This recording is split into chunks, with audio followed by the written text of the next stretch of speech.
What is going on, baseball fans? Welcome back to another episode of This Week in Baseball presented by Diamond Digest. I am your host this week, Jordan Lazowski. I'm joined by Sean Huff, Maddox Hill, and Sam Hicks-Jirkans. Woo, got the name. Got the full name this time. I felt bad last time. How's everyone doing tonight? Not bad. How are you, Jordan? Tired. Long weekends, Mother's Day weekend, Yeah, we're recording this on a Monday night. Yeah, recording it on a Monday night, and you'll be listening to it on a Tuesday instead of Monday. We pushed back because of Mother's Day. Make sure everyone got the time to celebrate with their families. Also, me needing to celebrate and not being around yesterday. But you don't want to hear about my life. You want to hear about This Week in Baseball. You want to hear from our talented crew about another week of games. We'll talk a little bit about, as we head deeper into May, some of the April recap, some of the standout performances so far. Another exciting week of just interesting performances from teams like the Mets, the Mariners, and of course we'll round it out, as always, with something to watch for this week to make sure you're all ready for what comes ahead this week. So we'll start as we always do here on episode, 3.3 of This Week in Baseball with the standings. So if the season ended today, here's what the division standings would look like. In the AL East, the New York Yankees 20-8, 2.5 games, ahead of the Tampa Bay Rays. AL Central, Minnesota 8-11, 3 games up over the White Sox. In the AL West, the LA Angels have a half-game lead over Houston at 19-11. In the NL East, the Mets 6 games ahead, pulling away a little bit to start the season, 20-10. They are the only team in the NL East above 500. Let that sink in. On brand. The NL Central, Milwaukee Brewers 19-11, 2-game lead over the St. Louis Cardinals. Pittsburgh Pirates in third place in that division. If you want to talk about early, but poor Sam and his Reds. I feel bad. I'm not even going to read that record. In the NL West, the only division, and this is probably where we're going to start our conversation, the only division with every team over 500, but the 19-8 LA Dodgers are leading that division.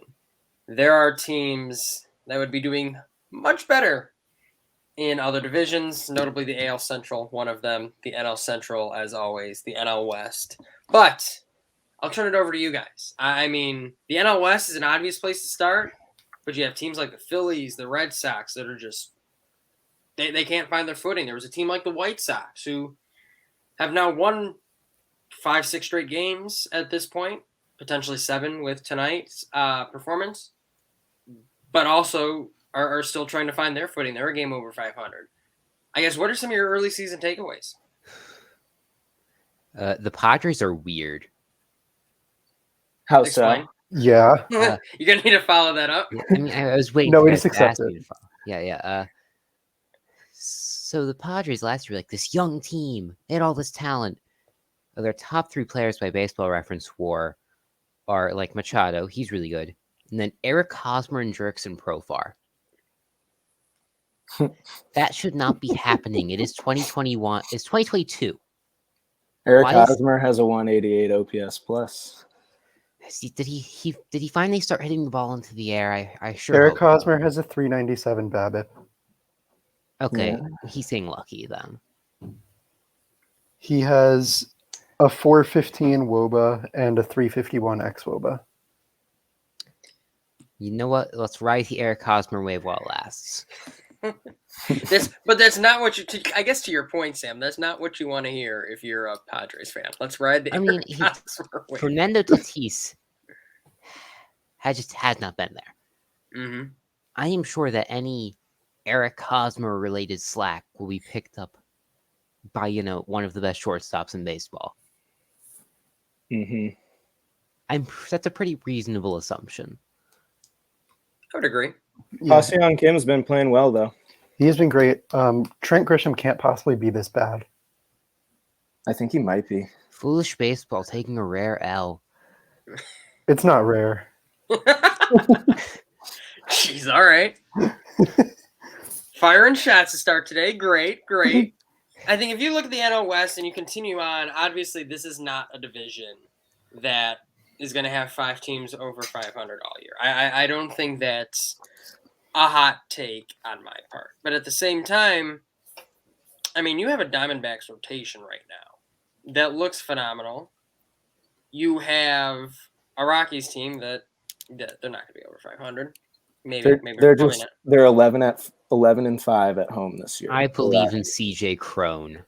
I also believe in CJ Crone, but I don't believe in anyone else on that team. I except think for he's going to maybe have Robert an 18 Stevenson. WAR season. And Austin Gomber. Yeah. So, I mean, you look at some of those names, you can reasonably assume that's not going to be the case moving forward. But at the same time, you look 2 teams right there, the Padres, Dodgers, that you're expecting to compete. So, I mean, some surprising things, some not so surprising things. I think for me, and I think Maddox, you were the one who had started quoting some of the numbers, the Diamondbacks and their rotation is nuts right now. Yeah, so I'll go through it for all our listeners. Merrill Kelly has a 3.26 ERA plus. Mad Bum has a 2.66 ERA plus. Zach Gallen has a 4.17 ERA plus. Zach Davies has a 1.19 ERA plus, and Humberto Castellanos has a 97 ERA plus. So through the first 6 times through their rotation, they've been one of the better units in baseball, and that's probably in large part due to Brett Strom coming over, I would say.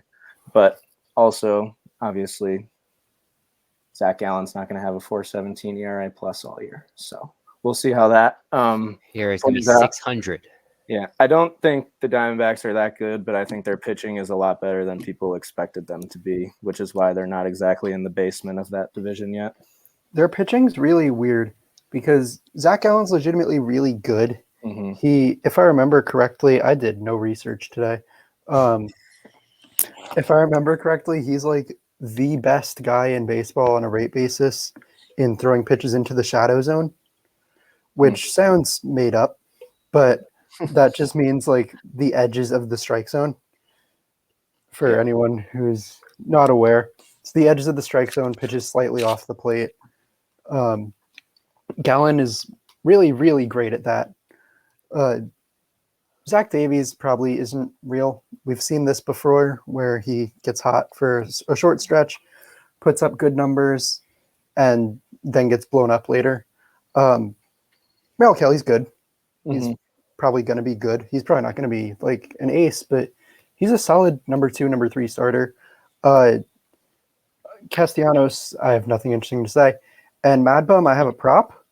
I think if you just here, I have a wiffle ball here.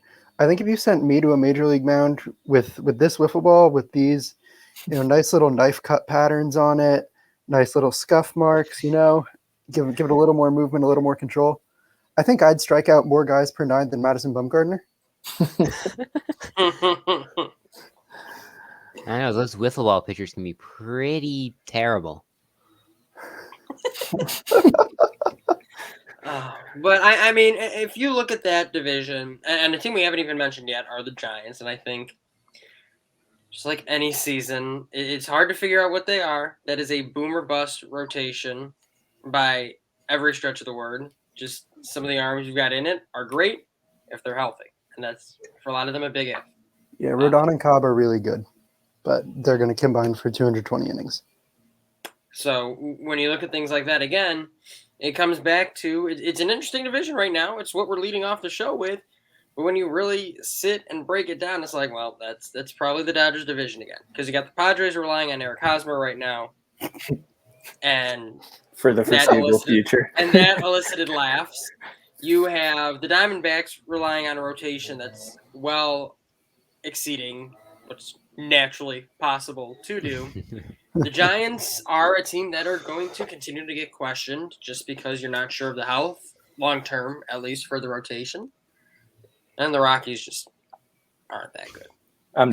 I'm done questioning the Giants after last year. I am too. I'm going to talk Dalton Varsho. Ooh, I liked him when he was playing against the Mets. He's fun. He's good. And he plays catcher in center field. And since Carson Kelly's injured, that brings up Alec Thomas. I think that offense is very underrated. I kind of like their lineup. Like they have Peralta, Smith, I like Varsho, Pavin and Smith. Thomas. Seth Beer started hot. Seth I don't Beer's know how okay. he's doing. OOTP legend. Yes. And we all know Kittel's going to be fine. Yeah. So, and I mean, you look at that division, you also have to look around, and some of our writers have actually been doing it this week, and it's very timely as we started talking about, what are we going to talk about? This week, one of our writers, Aaron Becker, put out an article about the Phillies, sticking in the National League with this one. In many respects, I'm not going to I'm not going to give my thoughts yet because I want to hear what you guys think first. The basis of Aaron's article was, is it time to worry about the Phillies? For some of us, you might have come in and not been that high on the Phillies. Others might have been super high on the Phillies. I know a lot of fans who were. You look at a team like that, and at current, again, we let off the show by saying there's only one team in the NL East above 500, and it's not the Phillies. They're currently 12-16, 7 games back. What are the Phillies? Was this something you predicted? Is this something that it's got to be better than this? What are the Phillies? I mean, I think their offense is obviously going to explode and win them 10 games in a row at some point. But their bullpen sucks. Their starting rotation, like Wheeler has looked questionable at times this year. His velo's down. Nola is sort of a wild card. Are you going to get Cy Young Nola? Or are you going to get 4-2 Nola? And I just I'm not buying Ranger Suarez, and their defense is so bad. I read an Athletic article to start the year that quoted their defensive run save from last year and said they would have been the third worst team to ever win the World Series if they were to win it last year. And then they went out and put Castellanos in a corner, put Schwarber in a corner, and got much worse defensively. I just don't think it's a winning formula over 162. I mean, on of the other course, hand, says the man, first of all, with the Let's Go Mets Go Twitter handle. Yeah, true. But I don't think the Mets are going to win the division either. I'm not an optimist in that respect. Yeah, the Marlins are going to win the division. I wouldn't be that surprised. no, the Nationals are going to win the division. I would be surprised. The Washington Sodas. I'm going to have to disagree. That bullpen is surprisingly good. Knebel, Sir Anthony Dominguez, Jeurys Familia, Jose Alvarado, and Brad Hand have all been excellent. Yeah, my thing with them is the walks. Knebel, I don't think walks. Their FIPs are still great though. Yeah. Now hold on, didn't you just start? Yeah. Didn't Wait a you? second. It fits the narrative. It fits the narrative. Okay, that's right. Because before we log on, you said FIPS, and I'm pretty sure I'm quoting, FIPS one of the most overrated stats. It's overrated, but it's the narrative. All right, I'll give you that. When you're looking at a defensively challenged team like the Phillies, I think it's useful. That's fair. That actually is fair. That is a good comeback. I think their bullpen is better than I thought it was going to be, but I think it's still bad. All of their top 4 starters have FIPS under 4. Mm-hmm. Only 2 of them actually have ERAs under 4. And they're 12-16. Yep. They have given up the exact same amount of runs as they have scored. I think they're a 500 team. Maybe a little over. I'm nominally a Phillies fan, but in reality, I don't care much about teams. I was going to say that was the most blasé reaction to saying I'm a fan of a team. So I'm just checking. I do power rankings for pitchers usually every day, but I hadn't done it in about a week now. And I'm checking where the Phillies rotation guys are. And Nola's been great, kind of. Nola's always weird, but he generally has been great this year. He's in the top 20. Kyle Gibson's still in the top 50. Zach Wheeler's just outside the top 100. He will probably get there with a few more starts. Ranger Suarez has been awful. He's 450th. It happens when they get film on him. So sad. Yep. And Eflin has been okay. He's like 180th. So if the rotation stays like that, this probably isn't a team that's going to make the playoffs. It's a team, they're good enough that they'll tease their fans and give the Philly sports radio people a lot of angry callers, which honestly for me is the worst outcome. Give Dave Dombrowski an excuse to spend all the money again. Yeah, the offense needs to step up. That's the obvious thing here. They have a 107 WRC plus as a team right now. I believe that's 13th in the majors. That's good. It's not as good as it should be. This is a lineup where 1 to 6, they have in any order Segura, Realmuto, Harper, Hoskins, Schwarber, and Castellanos. And oh yeah, Alec Boehm hits now. So this is a lineup that should really hit. They should be top 4 in the NL in WRC plus. They're not. That's what's really going to decide it for them is the offense is going to step up. That's inevitable. There's too many good hitters for them to not step up. How much do they step up? Because we know what they are in the rotation. They're fine. They're not great, but they're fine. The bullpen, it's better. We saw the big collapse against the Mets, but the last few years, that's kind of been the norm. This year, it's been more the exception. The defense is bad. It's really, really bad. Whatever. Right now, with all that, they've been fine. But if the offense can't step up to where they really should be, they're going to continue to be fine. If the offense does step up, well, then maybe this is the 6th seed. What happens if one of their starters goes down? How many, like if Wheeler or Nola goes down for an extended period of time? Dave Dombrowski works his magic and trades the entire farm system for Frankie Montas. No, Frankie Montas is going to the Detroit Tigers. Don't That would say be that. really Don't fun. say that. No, it wouldn't. You need it. Okay, but name a better pairing for Casey Mize. Yeah, that'd be incredible. Frankie Don't Montas. say that. I think the actual answer is Dave Dombrowski trades for Madison Bumgarner. That sounds like a logical answer, actually. Wait, no. Dave Dombrowski signs Rick Porcello and Anibal Sanchez from his Detroit years. He also gets Doug Fister. Did he retire? He retired a few years ago.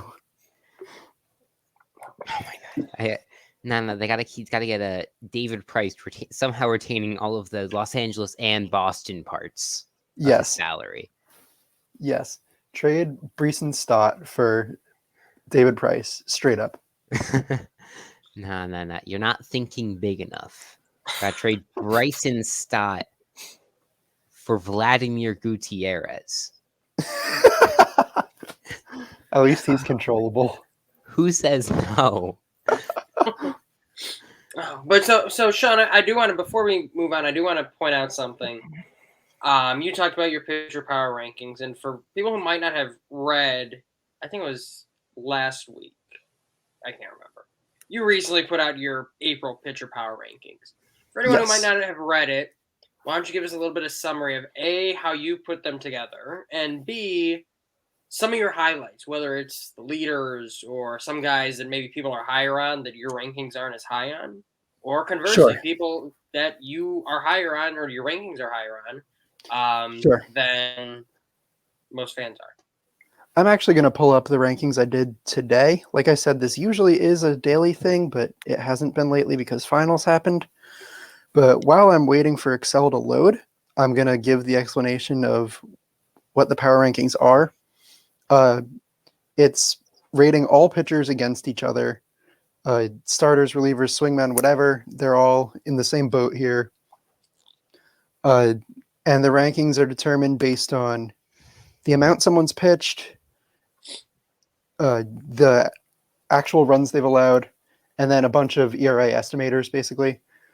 I park adjust everything. I also use called strike plus whiff percentage because, especially this early in the season, small sample, that's something that stabilizes very quickly. Isn't that just strike percentage? No, it takes out foul balls. No. And balls in play. But basically, I put all those stats on the same scale as each other. Then come up with this number of how valuable a pitcher's been, put the score on a scale of 1 to 100 based on what the maximum possible score is. It's actually possible to go over 100, but you would have to not be qualified for the ERA title. So I don't think anyone will ever actually do that.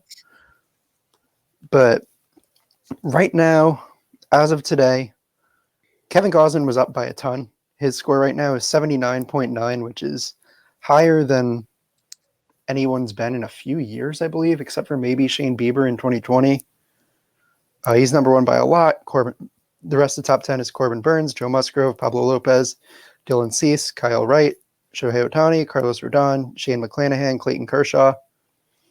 Then, just looking down the list, there's a bunch of really interesting guys here. Like Michael King is 13th. That's a reliever.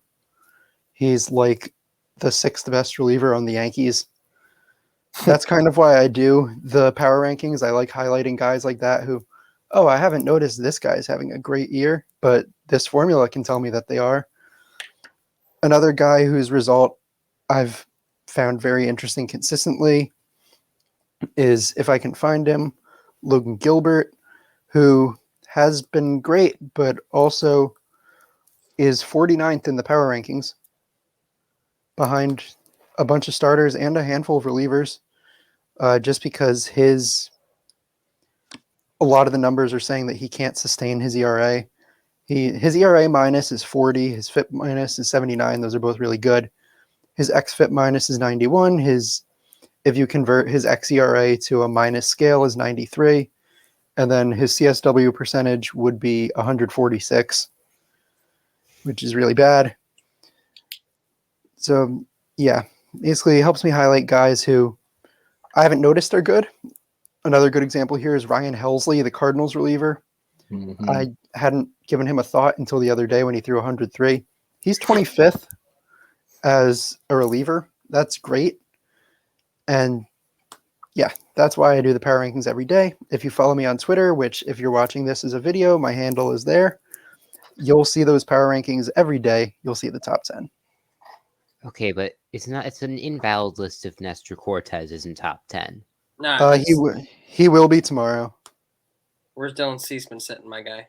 Cease today was 5th. The narrative continues. Cease is also 5th in the F4. You're not thinking big enough. Michael Kopech, 2024 Cy Young. Oh, absolutely. Kopech's looked phenomenal. Kopech's great. Nestor was 23rd entering today. He'll probably be in the back half of the top 10 tomorrow. If he's got to be top 5. Whatever your formula is, change it. How many innings has he pitched? That's probably why he's not as high. Yeah, he has a lot fewer innings in the top 10. Sam is absolutely a narratives guy. Whatever suits the narratives guy. I will push every single narrative there is to push. I'm not love against Nestor.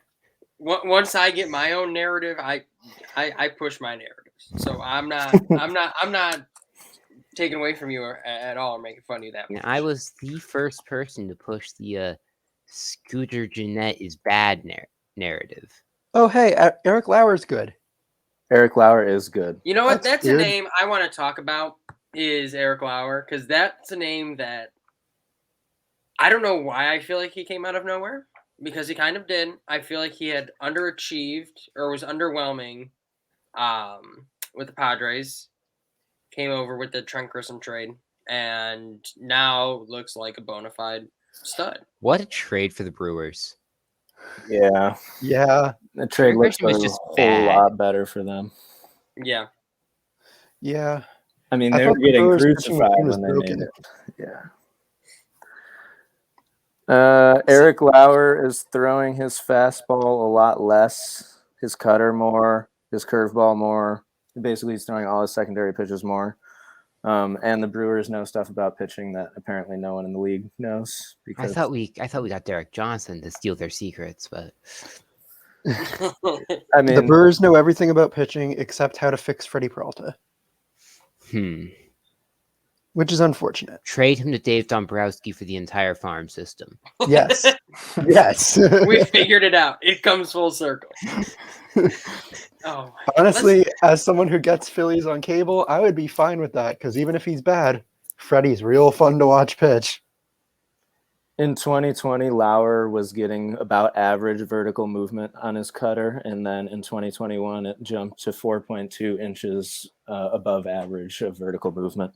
Nice. I might be completely making this up, and I thought I saw something somewhere about some mechanical change where he was basically doing what I call the Lucas Giolito, and he shortened his arm path. And I am firmly on the train that every single pitcher needs to at least be considering this. Yeah. Because what we're seeing from guys right now, and it's Lauer's only one example, Giolito's only one example. If I actually sat down and watched the video and read more articles on it, you'd see it a lot more. There are guys who are making legitimate mechanical changes, and it seems to be the arm path is getting more attention than usual. You have other guys who improve, not through that, obviously, but that's something where you're just seeing guys sort of figure this out, and it's because they've done something so mechanically drastically different, and it's kind of cool to start seeing for guys. And just creating different angles for hitters to be able to see, and also creating consistency in your mechanics. Or if you're Carlos Rodon, discover the lower half of your body.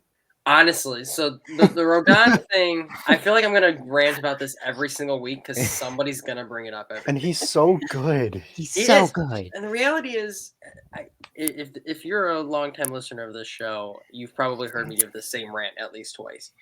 Everyone's like, oh, he's injury prone, yada, yada, yada. If you really look back at the injury history, and it's all elbow, shoulder, yada, yada. Yes, he has a lot of injuries. Then you pair it with the fact, though, that he just learned how to use his lower half, as Sam's alluding to. You start to be able to backtrack to why he had those injuries in the first place. And now it seems, well, maybe he's not injury prone. Maybe it was just he had terrible mechanics because no one taught him how to use his lower half. Why did I bring this up? I look forward to when Rodon has just a phenomenal season. All White Sox fans were like, oh, we didn't know if he was going to do this because he's injury prone, which is false. It's a bad narrative. Does not work. Well, also he went to the Giants, so it was bound to happen. Yeah. Oh yeah, it was bound to happen. That's it's just like, another. It's like the Rays. It's not like, ooh, the Rays got a really good guy. No, the guy's good because he went to the Rays or the Giants. Yeah, the Rays are going to make a really good guy. Yeah. Serious question. DeGrom's hurt, so he's not going to qualify for this. Is there anyone besides Rodon who you would take for one start? Scherzer, maybe. Maybe. Maybe Burns? I take Clayton Kershaw. Maybe. Yeah. Like Kershaw's been so good. Playoff start, I'd probably Kershaw's been great, but It does depend on kind of what are you talking like, hey, game 7, something like that. Then yeah, in those situations there may be 3, 4. Now I'm not taking Kershaw in game 7. Narratives continue. But no, I would hesitate. The Rodon that has been on the field this past season and month or so, plus a month or so this season, he's phenomenal. He's such a monster on the mound. If He's it's a phenomenal. playoff start, I'm taking Ian Anderson. Well, if it's the Kyle playoffs, Wright. Kyle Wright's been really good. No, if it's the playoffs, you just start Tyler Matzik. Let him throw fastballs down the middle. Yes.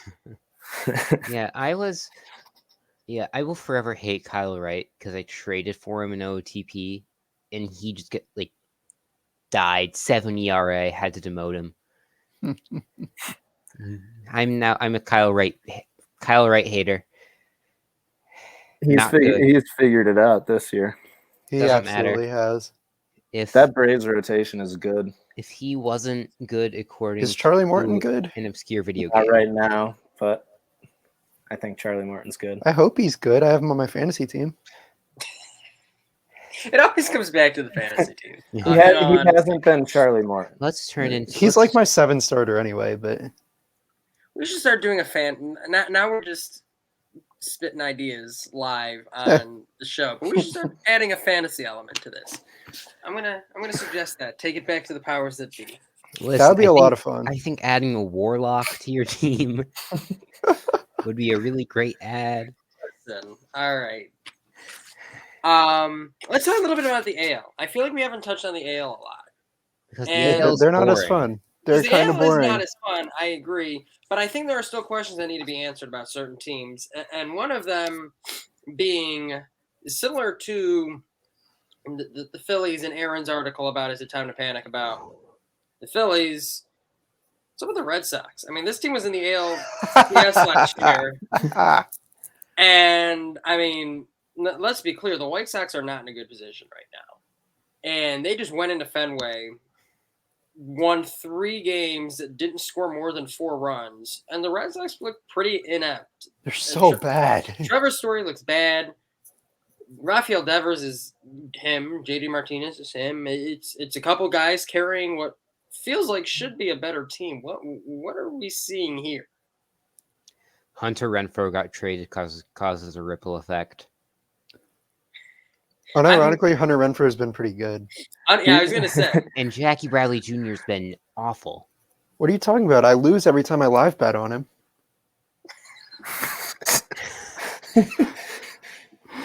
Jackie Bradley Jr. is who the Phillies needed to bring in. Remind me not to take any betting advice from you. You shouldn't. But I mean, when you look at a team like that, is it a situation where they almost did it, where they do what they did back in, what was it, the 2020 shortened season, where you kind of just tank, get a nice high draft pick? They didn't tank, but they had a bad season, get the high draft pick, and you're ready to go to the ALCS the next season. Like, you're sitting there, your offense looks brutal. You don't have Chris Sale right now. Yeah, where is Chris Sale? You're 10-19. He's He hurt. probably has COVID or something. Oh, okay. He's He hurt hasn't- currently. Oh, okay. He's unvaxxed anyway. You're 10-19. You're looking up at the Orioles right now and staring far behind the Yankees. At what point, and maybe this is just a question for a lot of teams, at what point do you start to decide this is now a lost season? And maybe it's, I want to rephrase that as to teams with expectations. Like the Detroit Tigers at 8-20, that's probably underachieving, but they also probably didn't expect to get much, especially with guys like Mize on the injured list.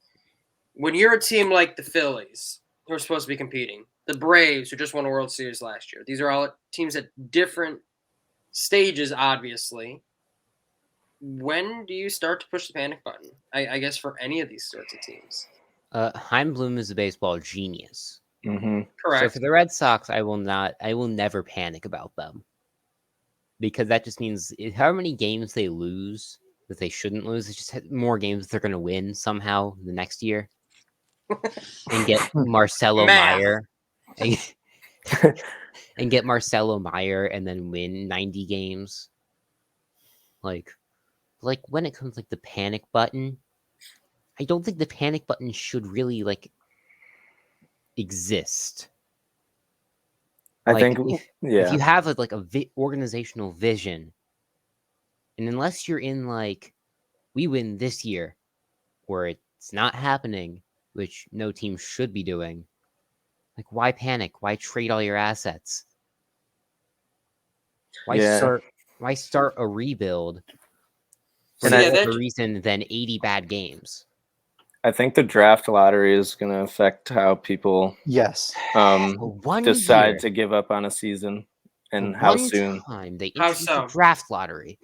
I mean, it's like if you're sitting around 500 at the deadline or 5 games under, say the Braves were last year, and obviously the Braves went for it, but I think you're much less inclined to blow it up early if it's not going the way you want, because one, expanded playoffs, and even further expanded playoffs in the future, and two, please no. it's gonna happen. 14 teams in each league. If you add two, not in each league. If you add 2 teams, I'm fine with expanding the playoffs again. But Just play a tournament at that point. Yeah, I just think that like the middle of the road teams are going to be less inclined to like try and get a top 10 pick, because even if they're in the bottom 12 teams, they might get that top 10 pick anyway. The thing is, draft prospects are just so much better than they've ever been. Like, it's crazy. Like, where's like, I don't know, like, where's Ben Joyce projected to go in the draft? Yeah, the man throws 106. He throws 106 miles an hour. He probably won't go in the top 10. Isn't he projected to go like 30th or something? Yeah, that's ridiculous. It's like these generational talents fall because they don't like, because like Ben Joyce is a reliever, I guess. Like, that makes sense. Mhm. It was like Carter Cops or whatever. Falling to That the was a fourth, weird one too. falling to like the 4th round just because he's old. Like, But, that's and I guess it does tie back to your point, Maddox, about, especially with how scouting has changed. And we've had these conversations multiple times throughout the years where it's like, how did that guy fall? How did this guy fall? People have their own ways of evaluating talent. Like, every team might evaluate talent a lot differently.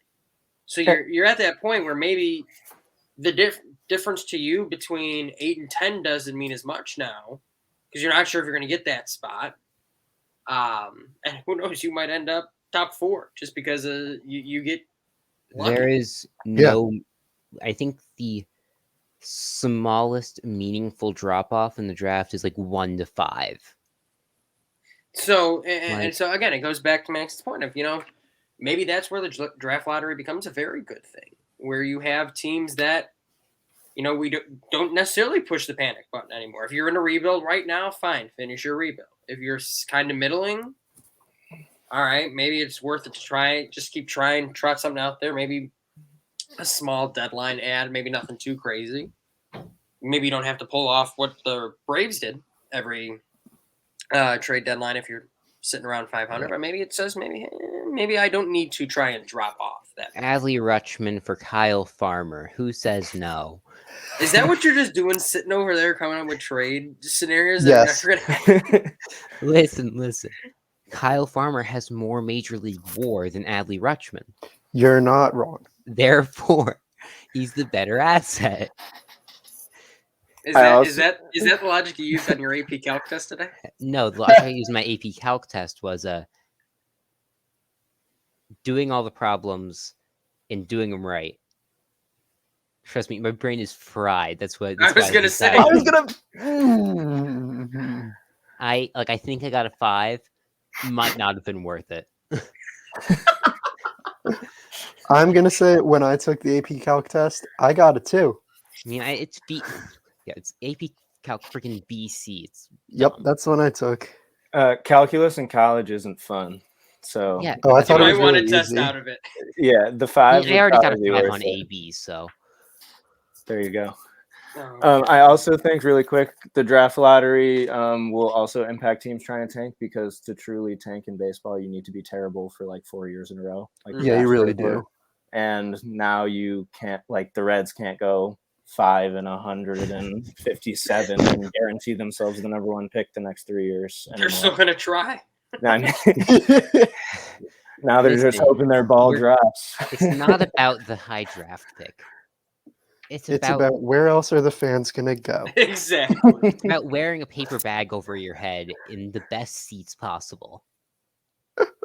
How much Reds baseball have you watched since we last had that conversation? When we talked about what their ownership group said about None. where you're going to go? None? Nope. All right. You know what? I respect that. You put your money where your mouth is, quite literally, with this one. I respect that. Mostly because I was studying for AP Chem. You should have just left it at the compliment I gave you. Mm-hmm. I can't lie here. You know what? I appreciate that. So I guess we've come to that conclusion where, okay, maybe we don't need to push panic buttons necessarily, which I actually agree with. And you come to those teams that, hey, maybe it's worth giving it a shot, and you hope that like a team like the Phillies decides, hey, I still don't think that's going to work personally. I think that was a doomed experiment to begin with, but an interesting one. I give Dombrowski credit for just literally trying to mash his way to the playoffs. I think and we should be worried make about it. the Red Sox. They can make it. The Phillies can make it. Yeah. The If Phillies I can were make a it. Red Sox fan, I'd Although be I do worried. wonder about Alec Boehm's home road splits. They're weird. Are they better at home or on the road? I would assume on the road. He I thought you knew the home road splits and you were so worried about him. I was he says he hates Philadelphia. I want to know Let's Okay. pull it up. whether his stats are where his mouth is. Let's pull it up. You just can't throw to first base at home. Yeah. And while you're pulling them up, one thing I do want to talk about, and we can come back to Bohm if necessary. A couple of young arms in Seattle that, when we talk about pitcher power rankings and teams that have some sort of expectations this year and trying to figure it all out. I'm talking about in Seattle, George Kirby and Logan Gilbert, one of which was on your pitcher power ranking, Sean, and one in George Kirby who looked phenomenal. I mean, what is it going to take if you're the Mariners right now? You're 13-16. All right, you're 5.5 out. You're 2-8 in your last 10. You are not going through a good stretch right now. They're a DH away. What is it going to take at this point for you? Honestly, I think just somehow if the Phillies stay bad, I think a Schwarber or Castellanos might somehow make their way to Seattle. So that's that becomes an interesting question now. It becomes an interesting question of, for his career, Bohm is actually better at home. Yeah, but this season he's much better on the road. 116 OPS plus on the road, it's 92 at home. No, they're both. I was looking at WRC. He has a 120 at home and a 140 on the road. I mean, still. Either way, he's a pretty good hitter. Pretty good for a guy that hates the city he plays in. Yeah. I was actually at the game 2 days after that incident, and he pinch hit and got a standing ovation. That was awesome. Phenomenal. Yeah. I remember that. That was not phenomenal. even people in Philadelphia like Philadelphia. Yeah. Well, he said after the game, he's like, I said it, but I didn't mean it. I was just pissed. Yeah, he handled it very well. We've all been there. Sure. Yeah. No, I actually respect how he handled that. Yeah, he handled it very, very well, especially for a young player. I mean, if he deflected, he would have gotten things thrown at him in the box the next day. Yeah, batteries probably. Uh-huh. I thought that was a different. Was that Philly? That was Philly. Oh yeah. But anyway, I want to wrap up here. We were talking about Kirby and Gilbert. I want to talk about them. I want to relate it to the Angels and one specific player there that's just been insane. So good. Taylor Ward, because of course, baseball. When you look at the AL West, again, you got the Mariners 13-16. What's it going to take for them? And B, are we actually seeing a legitimate Angels playoff team at this point? I'm going to take first crack at this one because I didn't get to go on the Red Sox. Mariners, it's going to take getting Jesse Winker going. He's not hit at all. He's walked a ton. I believe he's still third in the American League in walks. He just hasn't hit at all. As of last week, he had a 0 isolated power, which that's Jesse Winker. That doesn't play at all. And he doesn't add any defensive value at all. He's a DH or a bad corner outfielder, but he's a great hitter. They really need him to start hitting that, because if that happens, there's a middle of the order top 15 hitter in baseball guy for that lineup. And that's what they've been missing, is they don't have a big bat. I agree with Winker 100%. And then also I think they need Robbie Ray to at least be a little bit closer to what he was last year. He's better than league average. He's had a weird year. He's only striking out 7.5 per nine, compared to 11.1 for his career, coming off a year where he struck out 11.5 per nine and led the league in strikeouts and won the Cy Young. He's got a mid-fours, 4.38 ERA, a 4.29 FIP, 1.243 WHIP. He just hasn't been what they're paying him to be. And if they could get a true ace or at least someone who you can count on 6 quality innings from at the top of that rotation. With all the promise that their young pitching has, I think they could put together another winning season. Yeah, they should definitely have a winning season. And I don't know if I'm allowed to say this on the podcast. You might need to edit this out. But have we considered that Robbie Ray just isn't wearing tight enough pants this year? That could have gone so much worse. I'm glad we did. I could have gone so much worse. You knew it was going when I said there's a minor on this podcast. You can't say that. Relax. Aren't you like 17? It's fine. I'm 16. It's close enough. Yeah. You age me. This page has aged me so much. Yeah, listen, with the Mariners, their utter fleecing of the Reds was just so disrespectful. Like, I'm going to be legitimately mad if Winker's just bad. Like, if you're going to take him away from us, at least make him better. At least like leave him better than you found him. Which is fair. Yeah, he should be a star level hitter. Yeah. Like, if that lineup should be really good. Yeah. And like add like I don't know, they could add trying to think like maybe a Jamer Candelario type, maybe. I don't know. Just He'd be a good fit. Mid-level power bat who will hit league average at DH. That's what they need. Mm-hmm. And they need everyone else just kind of balance out throughout the season. The question comes: are the Tigers in a place to do something like that, though? Absolutely. Like, who are they getting back? Right. What are you getting back? Candelario is one of their best hitters. Right. Candelario doesn't fit in their future plans. How? Why not? He plays multiple positions. Yeah. I was under the impression he was like 29. Like, well, but at the same time, the Tigers are, for all intents and purposes, prepared to win in the next year or two, at least. Yeah, the Tigers' window is opening. Yeah. Okay, so if Tigers' window's opening, I think they could get some legit. I mean, balance it out maybe. Like, so the Mariners need a bat. Like, do you think the Mariners are giving up Abraham Toro for him? No, absolutely not.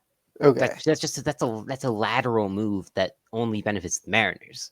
Right. I think it's one of their 10 million, a couple of their pitching prospects, maybe. They'd have to be pretty close to Major League ready. I mean, yeah, but like more of like I'm thinking of like the Williamson trade for Winker and Suarez. Like a Williamson caliber guy who won't play this year. He'll play next. Get the team control back, and like their team identity in Detroit is pitching. Lean into it. Could work. Good work. I would agree. I don't trust Casey Mize that much. That's my problem with the Tigers. I don't trust Casey Mize either. I think they need all the pitching. Yeah, I think Scooble's an ace, but they need after that, I don't know. Young arms they can get their hands on, and then 5 of them will be good. And the Marlins strategy. And you have 5 good starters and Austin Meadows and company. You're gonna be fine. Yeah, and Torkelson will be fine. Riley Green will be up. Like, they have a solid 3-headed monster in the batting core and great pitching potential. I don't see why not trade Candelario if you can get a good return. Robbie Grossman's really good. Robbie Grossman's amazing. Like, I don't understand why we're like seeing Candelario as this like integral part of their future plans.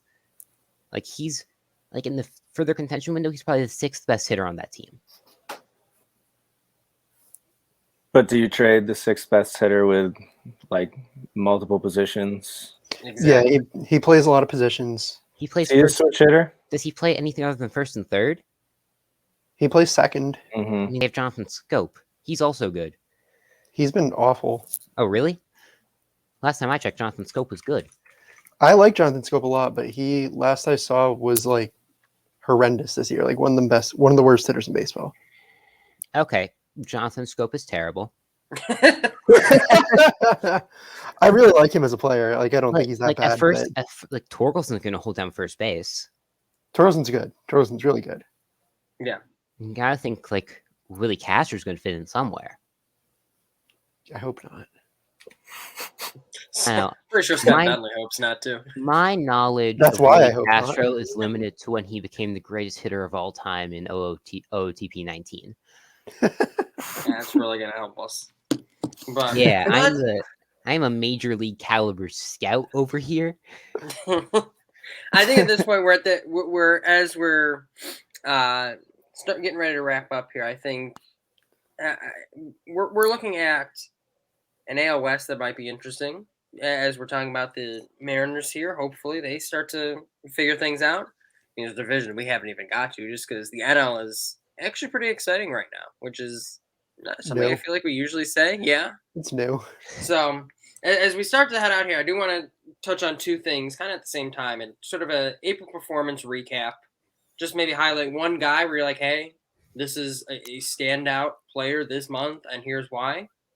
And then also, as we usually do, what you're going to be watching for this week, whether it's a matchup, whether it's a series going on, something that you're going to be tuning into and you think the fans should as well. So I will pass it to Sean to start there. So my answer to these two questions are the same answer. How about Garrett Whitlock? Mm-hmm. Is he good? Yeah. He's great. Garrett Whitlock was a great reliever last year. He was the only competent reliever on the Red Sox this year. And then they decided to move him to the rotation, and he's great. He's incredible. He was 15th on my power rankings this morning, and he's made like 3 starts. I think he's given up 1 run and struck out 18 in 3 starts so far. He's great. And he starts tomorrow against Kyle Wright. That'll be great. Everyone should watch that. Well, I'm not going to watch it. I'm going to be seeing the new Doctor Strange movie. But everyone who's going to be at their house should watch that. Can the Discord server implement a no spoiler policy? I'm not going to spoil it. All right. And then I'm a big Nestor Cortez guy. Yeah. You bring him from the bullpen when he was good last season. You bring him up to the rotation. He's still amazing. He threw 7 no-hit innings. Mm-hmm. No one's done that since Clayton Kershaw. And I think the thing with him is that it's sustainable. It is. Just because his style of play is just so unique. Did y'all see what his cutter's filthy? Did y'all see what The McCutcheon only time tweeted any today? hitter faces a pitcher like Nestor Cortez is when they face Nestor Cortez. What did Kutch tweet? He tweeted, it was about Cortez. He said, Nestor Cortez fastball plays up, meaning his 91 to 94 actually feels like 97. Mix that in with him messing with the hitter's timing, throwing from different arm angles, and locating well, and he is very difficult to hit. He showed that today. Yeah. We talked about arm slots earlier. Nestor Cortez throws with all of them. Yes. Yes. Yeah, does anyone remember that graphic when the Rays made the World Series run of all the different release points in their bullpen that looked like the weird alarm clock? That's Nestor. That's one pitcher. Yeah, do you guys need one arm slot? All of them. Yeah, he's the real deal. He is. It's fun to watch. It's very fun to watch. Somehow, yeah. I'm always going to act like he's a fraud to annoy my Yankee fan friends, but yeah, he's great. All right. Jordan, just to touch on something you said earlier, I think the Angels are legit. We didn't really talk about it. I forgot I asked that question. Yeah. We started talking about the Mariners. Yeah. I think we talked about Jesse Winker. I think they're legit. Shohei Otani threw 81% strikes in his start. He what now? 81%. That was impressive. I remember. Okay. Codified tweeted that it was the highest. I can't remember if it was ever, but it was in a substantial period of time. But I'm going to drop one of my articles. It should be coming out shortly. It's on Tyler Mcgill, and I have loved watching him to start the year. This dude, before last year, had never even thrown more than 40 innings in the minor leagues. And he basically stepped into Jacob deGrom's shoes, and he's been dealing. He was part of the Mets' second no-hitter, a combined no-hitter. And then a series I'm looking forward to this week has got to be Blue Jays-Yankees. I'm excited to see how that AL East plays out. I think the Blue Jays pitching, Gausman is legit. And the Blue Jays and Yankees are 2 of probably the 4 best teams in the AL. if not 3. And that should be a pretty. I mean, the first series was exciting. I mean, Vlad went deep 3 times in one game. Yep. Twice off Cole. So yeah, I'm looking forward to that. Yeah. Just to bring together 2 things you said, if it wasn't for Kevin Gausman becoming the god of pitching this year, I think Otani would be the Cy Young favorite right now. Yeah. Yeah. Yeah. What? He's a freak. Yeah. He really is. Also, I'm looking forward to some Reds losing baseball. What a somber place to end our podcast. I got to bring them up Poor once a Sam. podcast. Well, I mean, we're all about the nihilism here. as we're recording this, I watched the White Sox blow a 8-2 lead in the top of the 9th inning. Who blew it? You have 14 wins. The difference is I'm just numb to regular season baseball. Like regular season games cannot hurt me anymore. Okay, but who blew that lead? Who did they bring in? Tanner Banks and Liam Hendricks. Some sort of combination of that. I'm worried and about a lot of Hendricks. errors. I'm legitimately worried about Hendricks. Hendricks has looked good. I think it was just more so he came in when he probably had taken his cleats off and was kind of done for the night. It was 8-2 in the 9th, and now it's 8-8. Yeah. So. True. But I guess it could be worse. I could be a Reds fan right now. So yeah, the theorem of relievers are only allowed to have 1 elite season in a row.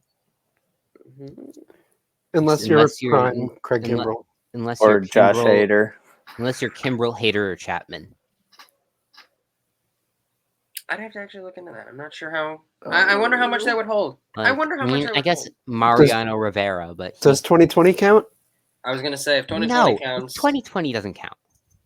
Then I have to think back too far. That's too hard. But narratives. Anywho. 2020 doesn't count. The 2020 NL Cy Young was fake. Well, yeah, they didn't give anyone an award that year. Yeah, exactly. Yeah. It's weird how they only gave one out in the AL. Yeah, they gave him, and his award was labeled wrong, though. He won MVP, and it said Cy Young on it. What do you mean? Jose Abreu is the greatest MVP in the history of our game. I'm cutting this here before there becomes any more White Sox slander. So that's going to do it for us, baseball fans. No White Sox slander needed. If you enjoyed, please make sure you are following along with us on all social media. At Diamond_Digest is the Twitter handle. Diamond.digest is the Instagram. Diamond-digest.com is the website. We've got more articles coming out this week, including Maddox's article about Tyler Mcgill, along with others. So make sure you're looking out for these. So, thank you for your support. As always, for Sean Huff, Sam Hicks-Jirkans, and Maddox Hill, this is Jordan Lazowski signing off. Take care, everyone. Enjoy your week. And we'll talk to you next week. Go baseball. Go baseball. Go baseball.